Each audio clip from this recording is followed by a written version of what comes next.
우리는 누구나 악한 자에게서 자기 것을 지키고자 하는 본능이 있습니다. 그래서 누군가가 부당하게 나의 신체에 해를 가할 때는 그것에 대해서 보상을 받으려 하거나, 혹 누군가가 나의 소유를 빼앗으려 할 때는 가능한 모든 방법을 동원해서 나의 것을 지키려고 합니다. 그런 것은 너무나 당연한 권리입니다. 그런데 예수께서 오늘 본문인 마태복음 5장 38절에 41절 말씀에서 이렇게 말씀하시고 계십니다. 또 눈은 눈으로 이는 이로 갚으라 하였다는 것은 너희가 들었으나 나는 너희에게 이르노니 악한 자를 대적하지 말라. 누구든지 내 오른뺨을 치거든 왼편도 돌려대며 또 너를 고발하여 속옷을 가지고자 하는 자에게 그도까지도 가지게 하며 또 누구든지 너로 억지로 오리를 가게 하거든 그 사람과 심리를 동행하고. 예수께서 지금 이 말씀을 하실 때 이 말씀을 들었던 자 중에 확 미치고 싶었던 사람이 있을 수 있습니다. 도대체 예수께서 지금 무슨 말씀을 하시는가 하는 겁니다. 예수께서 도대체 세상사를 제대로 알고서 하시는 말씀인가 하는 마음속에 분노가 치밀어서 그냥 밖으로 뛰쳐나가는 사람이 있었을 수도 있습니다. 그럼에도 예수께서 우리에게 이 말씀을 하시는 까닭은 과연 무엇인가 하는 겁니다. 들을 귀가 있는 자가 들을 수 있다는 겁니다. 들을 귀가 없는 자는 예수께서 주시는 이 말씀을 분명히 들려지는데도 그 말씀이 가슴에 와 닿지 않습니다. 그 말씀이 가슴에 와 닿지 않기 때문에 마음속에 새겨지지도 않습니다. 이 감동이 없다는 거죠. 하지만 은혜 입은 자는 다릅니다. 은혜 입은 자는 예수께서 주시는 말씀이 귀가 열려지고 또 그 말씀이 가슴 속에 담겨지고 가슴 속에 새겨지게 됩니다. 그래서 은혜 입은 자는 은혜 입은 자로 이 세상에서 살되 그 몫을 감당하며 살아야 된다는 것입니다.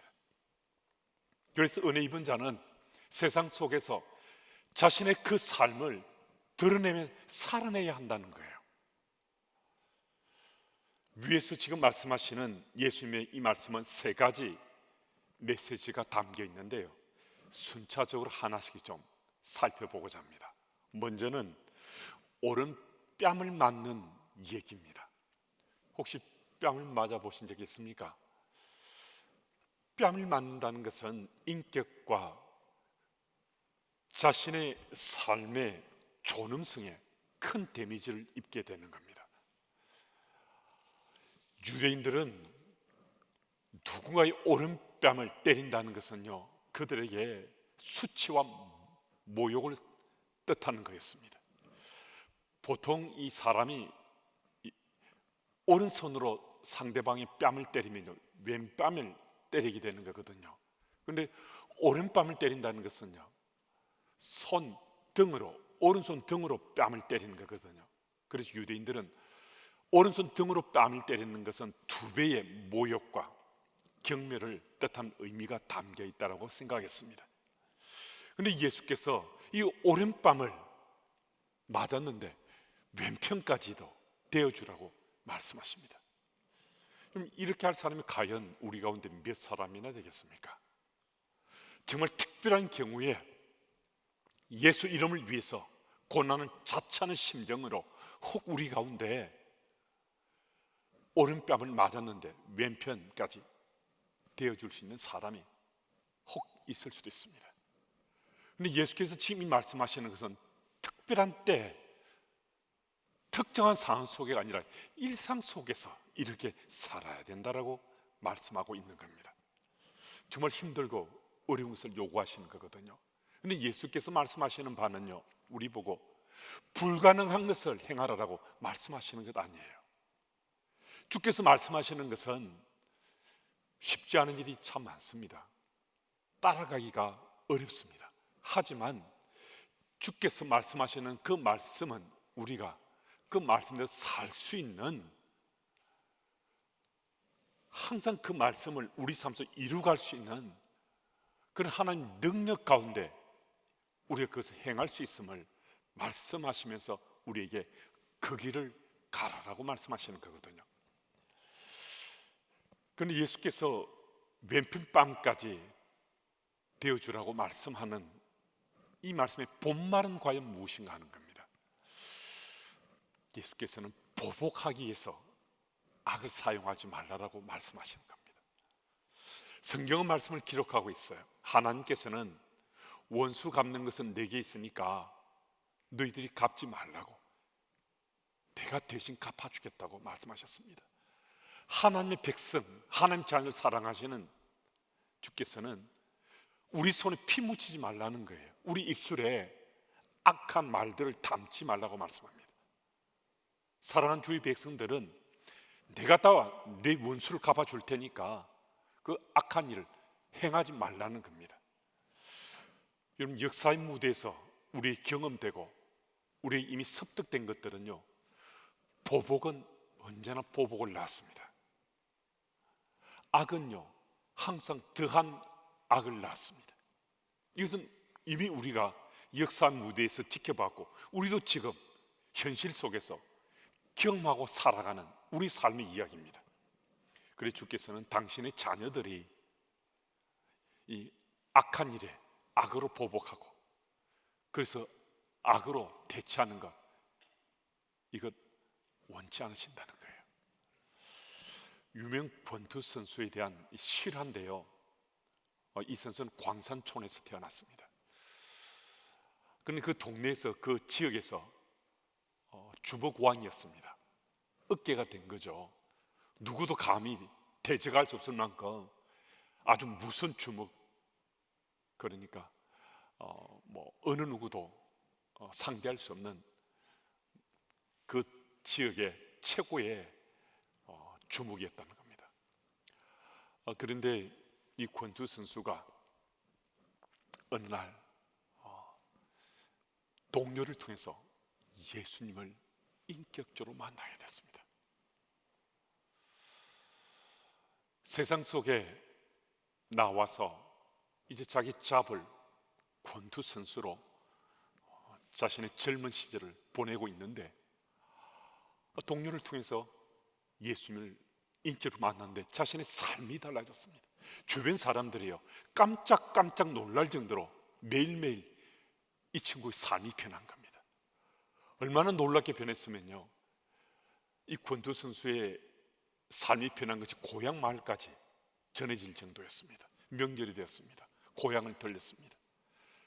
그런데 언젠가 그 동네 주민이 이 권투 선수에게 도전했다가 형편없이 깨어지고 크게 상처를 입은 적이 있었습니다.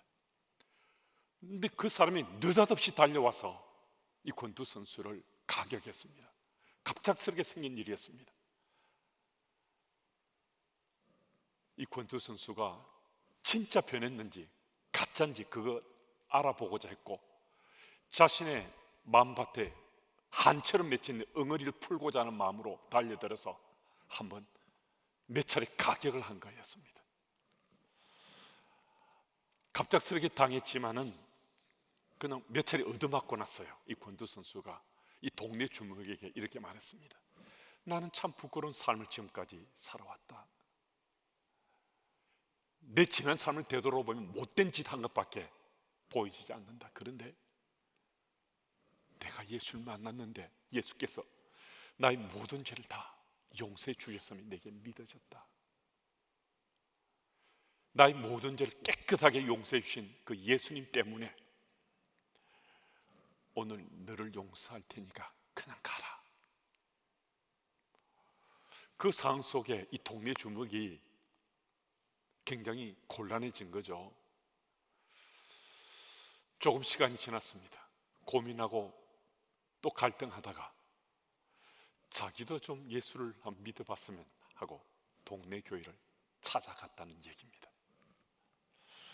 우린 정말 사소한 일 때문에 얼마나 빈번하게 마치 목숨을 거는 것이 우리가 서로 다투고 싸우는지 모릅니다. 소리치고 흥분하고 화를 내고 얼굴 색깔이 변할 만큼 치열하게 싸웁니다. 정말 사소한 일로 시작했어요. 특별히 가정에서 이런 일이 빈번하게 일어납니다.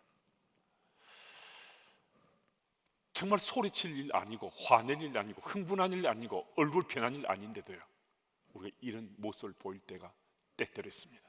그래서 주께서 오늘 이 말씀을 통해서 오른뺨을 치거든 왼편 뺨까지도 대어주라라고 말씀하십니다. 여러분, 혹시 정말 억울하다 하는 일을 지금 겪고 계십니까? 아니면 원통한 일을 겪은 적이 있습니까? 이게 정말 소화가 안 되는 거예요. 내 속에서 도저히 이것을 감내할 수 없는 거예요. 그런데요, 여러분과 제 삶 속에 지금 주의 은혜가 우리 속에 기억되면요, 내가 지금 은혜 입은 자라는 이 의식이 있으면요, 정말 놀랍게도 이 억울한 일, 원통하다고 생각되는 이 일도요, 우리 감내할 수 있습니다. 그것을 우리가 이겨낼 수 있습니다. 그래 상대방, 나의 대적이라 하는 사람이요, 내가 악을 악으로 갚지 않고 보복하지 않기 때문에 그 사람 마음밭에 조금 놀라움이 있게 되는 거죠. 찔림도 있을 수 있고 떨림도 있을 수 있습니다. 우리의 절제가, 우리가 이것을 이겨내는 모습이 어쩌면 굉장한 도전이 될 수 있습니다. 언제가 시간이 되었을 때 그 영혼이 죽게 돌아올 수 있는 기회를 우리가 제공해 줄 수도 있습니다. 그럼 이것이 어떻게 가능한가? 이거 안 될 것 같은데요. 그럼 이것이 어떻게 가능하겠습니까? 여러분과 제게 만약에 이것이 가능하다면요, 우리가 은혜 입은 자이기 때문입니다. 은혜 입은 자라는 우리 자기 체험과 의식이 있으면요, 정말 억울한 일, 원통한 일까지도요, 우리 감내하고 이것을 감당하며 믿는 자로 우리가 살고자 합니다. 그래서 여러분과 제가 주의 은혜 입은 자다, 나는 은혜 입은 자로 살고 있다는 이 의식을 놓치지 마시기 바랍니다. 그리고 오늘 본 말씀을 보면요, 예수께서 속옷을 가지는 자의 그도까지도 내어주라고 말씀합니다. 이 말씀은 물질주의가 판을 치는 이 세대 속에서는 정말 따르기 힘든 말씀이거든요. 여기서 말한 속옷은 키톤이라고 불리는 무명이나 아마로 짠 통으로 된 옷을 말해요. 이 겉옷은 다양한 색감으로 만들어진 옷인데 낮에는 의복으로 입었어요. 그런데 밤에는 이 겉옷은 이불로 사용했습니다. 그래서 유대인들은 속옷은 저당 잡힐 수 있었지만은 겉옷은 저당 잡힐 수가 없었어요. 출애굽기 22장 말씀을 보면 하나님께서 겉옷을 저당 잡거든 해 지기 전에 다시 돌려주라고 말씀하시기 때문입니다. 그럼 더 이상하잖아요. 하나님께서 안 된다고 말씀해 주셨는데 왜 예수께서 지금 속옷뿐만 아니라 겉옷까지도 내어주라고 말씀하시는가? 이 구절의 내용은요, 권리의 문제입니다. 권리의 문제입니다. 겉옷은요, 어떤 상속에 처하든 신분이든 아니면 어떤 환경에 상관없이요, 그 겉옷은 언제나 내 권리예요. 누구도 이 겉옷은 가져갈 수 없어요. 겉옷은 누구에게도 줄 필요가 없는 거예요. 이건 내 권리예요. 언제나 내가 취할 수 있어요. 그런데 예수께서 이 말씀을 하시면서 그 권리까지도 포기하라고 말씀합니다. 여러분, 만약 예수께서 당신의 권리를 주장하셨다면요, 여러분과 제 삶이 어떻게 되었겠습니까? 예수께서 하늘 보좌를 버리시는 것, 이거 싫어하셨다면 어떻게 되겠습니까? 예수께서 인간의 육신을 입으시고 이 땅에 오시지 않았다면 어떻게 되겠습니까? 예수께서 십자가에 못 박혀 죽으시는 것, 이거 거부하셨다면 어떻게 되었겠습니까? 예수께서 십자가에 못 박혀 죽으셨는데 이게 너무 억울하고 원통한 일이셔서 부활하기를 거부하셨다면 그럼 어떻게 되겠습니까? 오늘의 우리들은 없는 거죠. 은혜 입은 자로 살아온 우리 삶은 없는 겁니다. 예수께서는 하나님의 아들이시지만 그 권리를 포기하신 거예요. 그 권리를 포기하시고 조롱당하시고 모욕당하시고 핍박받으시고 침뱉은 바까지 당하시고 채찍에 맞으셔서 그것도 십자가에 달려 못 박아 죽으시기까지 하셨습니다. 그들을 사랑하시고 그들을 용서하시고 그들을 품어주셨습니다. 여러분, 그런 우리가 은혜 입은 자가 됐습니다. 예수 그리스도의 그 사랑 때문에요. 그럼 우리는 어떻게 하면 되겠습니까? 그리스도인이라는 것은요, 그리스도를 닮아 살아가는 사람들, 그리스도를 닮고자 하는 사람들, 그래서 그리스도인이거든요. 근데 그리스도인 살아가는 우리 삶 속에서 주께서 주시는 말씀대로 우리는 그렇게 살 수 없노라고, 나는 내 권리를 포기할 수 없노라고, 나는 용서할 수 없노라고, 그 말씀만은 나 따를 수 없노라고 우리가 반응한다면 우리가 어떻게 되겠습니까? 우리 힘으로는요, 주께서 이 말씀 주실 때 권리를 포기하라 라고 말씀하시죠. 이거 따를 수 없습니다. 아무리 그 말씀이 내게 감동이 되어도요, 사실은 권리를 포기하라는 그 말씀은 실제 속에서 우리가 내 권리를 포기하는 것, 이거 정말 거의 불가능해 보일 수 있습니다. 그럼 어떻게 합니까? 내 속에 있는 것까지 안 되는 거죠. 성령께서 우리 감동 주시고 성령께서 우리 삶에서 역사하시면요, 참으로 놀랍게도 내 권리인 같은데요, 이거 우리 포기할 수 있습니다. 내 권리를 포기하며 더불어 살아가는 사람들을 섬기면서 삶을 나누면서 우리 살아갈 수 있습니다. 선교사님들이 선교지에서 어떻게 사시는지 여러분 아십니까? 아마 우리 가운데 선교지를 다녀오신 분들이 적지 않아서 잘 아시는 분들도 계실 겁니다. 이 선교사님들은요, 선교 현장에서 원주민들보다 훨씬 더 우월한 지위를 가지고 있습니다. 권한도 권리도 좀 막강하다 할 수 있습니다. 비교도 안 될 만한 권리를 가지고 있습니다. 그런데요, 선교사님들이 그 선교 현장에서 자신의 권리를 주장하면요, 선교 필드는 축제로 돌아오지 않습니다. 그들은요, 예수 믿지 않습니다. 선교사님도 사람이었어요. 그 현장에서 힘들고 어려울 때는요, 자신의 권리를 주장하고 싶어지기도 합니다. 그런데요, 선교사님 잘 압니다. 내 권리를 포기하지 않으면 이 현장은 예수 복음이 전해지지 않는다고 너무 잘 알고 있습니다. 그래서 어떻게 하는가? 성령의 감동으로 자신의 권리를 포기합니다. 성령의 강력한 도우심을 갈구하면서 자신의 권리를 내어버립니다. 그리할 때 비로소 그 지역민들이 그 선교 현장이 축제로 돌아오는 겁니다. 제 고향 교회 후배 가운데 해발 2700m가 넘는 네팔의 고산지대에서 선교 사역을 하다가 추방당해서 지금 방글라데시에서 사역하고 있는 이중환 선교사라는 분이 계십니다. 이 선교사님은 네팔에서 사역하던 중에 8살 된 쌍둥이 남매를 가스 질식으로 잃었습니다. 그날 밤 그 원주민들과 함께 하는 일들이 참 많았습니다. 그들을 섬기고 또 가르치고 또 그들을 도와주느라고 밤늦은 시간까지 일을 해야 했습니다. 너무 늦은 시간이 끝난지라 아이들 잠자리를 살펴주지 못하고 피곤해서 그냥 부부가 잠자리 들었는데요, 아침인데 아이들이 기척이 없는 거예요.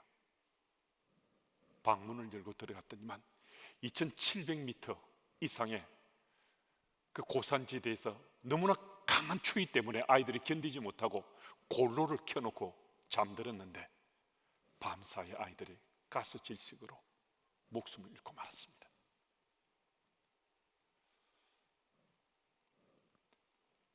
이 선교사님도 엄마 아빠잖아요. 전날 밤에 그들이 조금만 덜 요구했어도, 그들이 원하는 것을 조금만 절제해서 그 시간을 줄였어도 정말 억울하다고, 원통하다고, 내 아이들이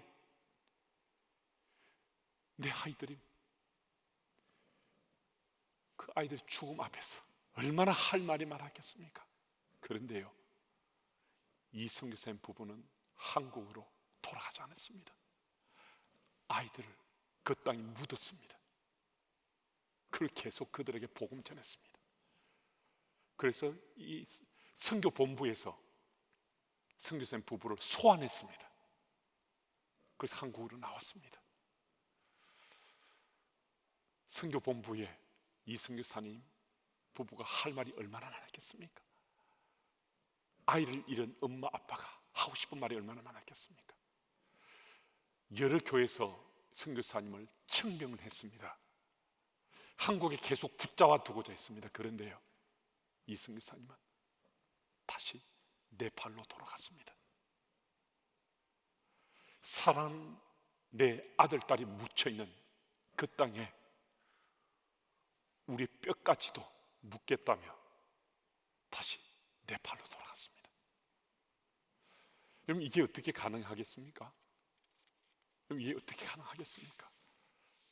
성령 하나님의 강력한 역사와 감동으로 이 선교사님이 자신의 권리를 다 포기하고 선교 현장에 자신의 삶을 던진 거죠. 제 직계 후배에서 한 번씩 만나는데요, 그 선교사님 앞에 제가 정말 초라해집니다. 저는 교회 목사로서 이런저런 권리를 누리며 살고 있습니다. 제가 누리는 권리가 부끄럽다라고 생각될 때가 종종 있습니다.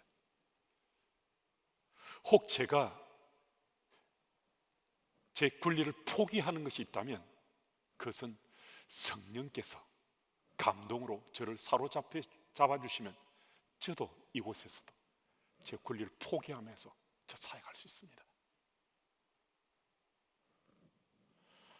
여러분, 우리가 우리 권리를 어떻게 포기할 수 있는가? 성령께서 우리에게 감동을 주시면요, 아, 나는 은혜 입은 자다 하는 이 의식이 분명해지기 때문입니다. 여러분과 제 삶 속에 성령의 역사심이 우리를 타치해 주시면요, 우리는 은혜 입은 자로 일상 속에 우리 살아갈 수 있습니다.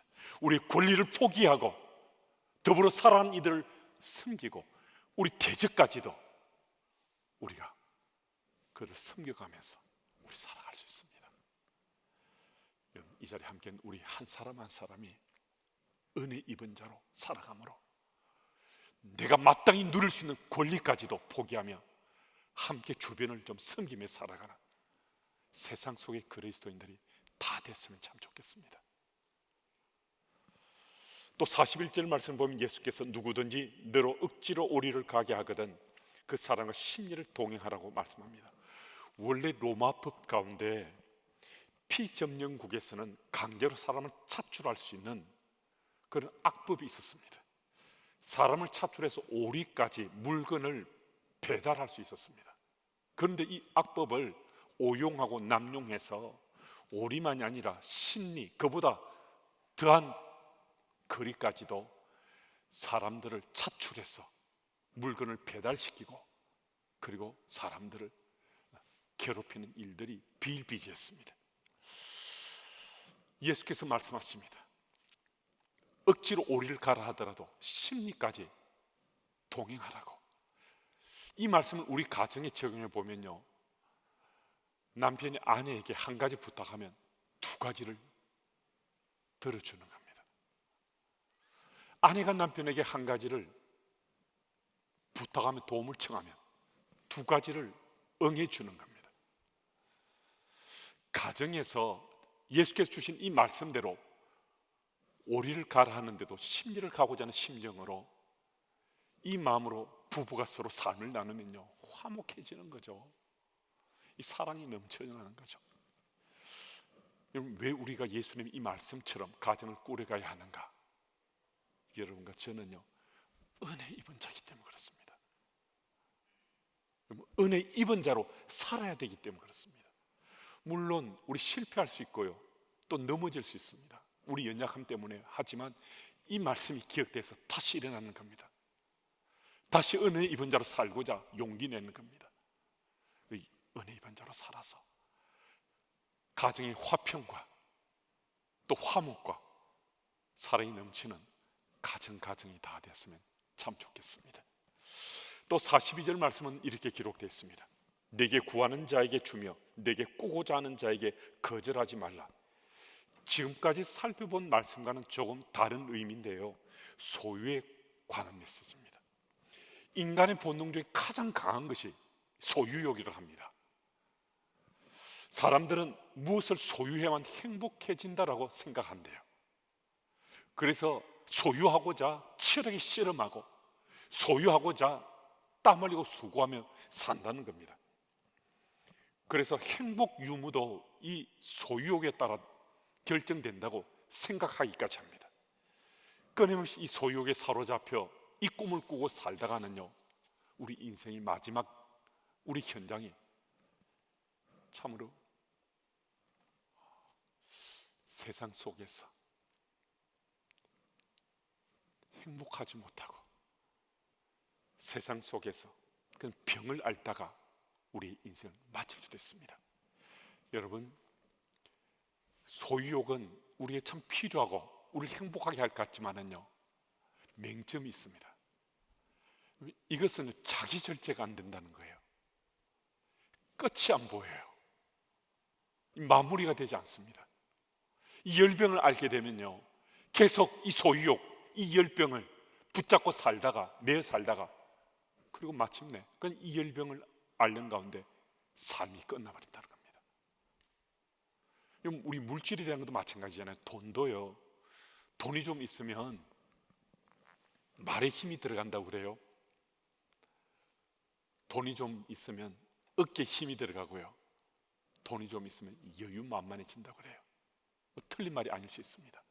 그런데 이 말씀드린 것처럼 소유욕은 끝이 없어서 이 병을 앓다가 나중에는 이 병 속에서 죽어버리고 만다는 겁니다. 그래서 사람들은요, 이 땅에 살면서 일반적으로 이 소유에 대해서 세 가지 형태를 보인다고 합니다. 첫째는 내 것도 모두 다 내 것이다 하는 그런 유형이래요. 둘째는 내 것은 모두 내 것이다 하는 유형이고요, 셋째는 내 것도 모두 내 것이다 하는 유형이라는 겁니다. 여러분, 우리는 이 세 형태 중에 어느 형태에 속하는지 모르겠습니다. 하지만 이 세 형태가 어떠하든 간에 우리는 그 모든 것이 우리 영원한 소유가 될 수는 없습니다. 재물이나 부동산이나 명예나 권세나 심지어 자녀들까지도요, 우리 소유가 영원토록 될 수는 없어요. 한때 두 때는 그건 우리 소유로 내 것이라고 생각할 수 있습니다. 분명히 그것은 내가 맡은 거다라고 생각할 수 있습니다. 하지만 그건 영원하지 않잖아요. 오늘 우리가 예배를 마쳤는데요, 오래지 않아서 주께서 우리를 부를 수 있습니다. 우리 주님 앞에 서야 됩니다. 무엇이 영원한 소유가 되겠습니까? 주님 부르시면 한순간에 정말 그 소유한 것 아무것도, 정말 아무것도 아닌 것이 nothing이 되어버린다는 겁니다. 무엇을 말씀하는가? 우린 소유욕으로 살 수 없는 인생이라는 거예요. 그래서 우린 소유자가 아니라 청직이라는 의식을 가지고 살 수 있어야 됩니다. 여러분, 소유욕을 이겨낼 수 있는 유일한 길, 그것은 청지기 의식으로 살아가는 겁니다. 한번 생각해 보십시오. 우리 그 소유의 욕망, 내꺼, 그 소유를 어떻게 이길 수 있겠습니까? 내게 지금 맡겨진 것이라는 청지기 의식, 내가 그것을 위임받아서 내가 관리하고 있다는 의식, 이 의식만 분명하면요, 우린 소유욕을 이겨낼 수 있다는 거예요. 소유욕을 이겨내고 청지기 의식으로 살아가는 일을 그리스도인이다라고 말씀합니다. 여러분, 은혜 입은 자는요, 청지기 의식 가지고 살 수 있습니다. 성령 하나님 감동으로 우리 삶이 사로잡힌 자가 되고 우리의 청지기 의식으로 살아가면요, 오늘 우리는 은혜 입은 자의 삶의 열매 맺을 수 있습니다. 여러분,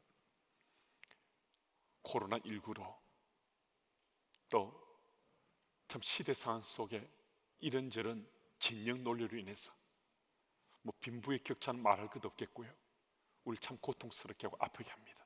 이런 때일수록 우리 일상 속에 소박해 보이지만은 주께 주신 이 말씀을 내 삶에 적용하며 살아가는 그 길이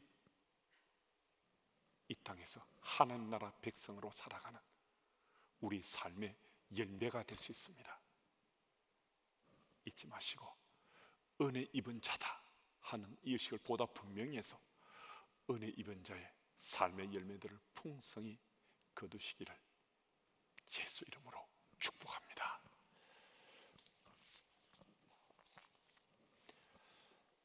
하나님 아버지, 주께서 우리 삶 가운데 베풀어 주신 주의 은혜를 헤아려 봅니다. 특별한 기회가 되어서 오늘 은혜 입은 자로 한때만 살아가는 것이 아니라 일상 속에 은혜 입은 자로 살아갈 수 있도록 주님 도와주시고, 세상 속에서 그냥 그저 그렇게 살아갈 존재가 아니라 주께서 주시는 말씀을 통해서 우리에게 주신 말씀을 실천하는 자로 살아가는 주의 백성들의 삶의 열매 맺을 수 있도록 주여 도와주옵소서. 이번 한 주간도 주께서 은혜 주신 것, 그 내 삶 속에 간직하고 은혜 입은 자로 살기를 소망하며 예수님 이름으로 기도드립니다. 아멘.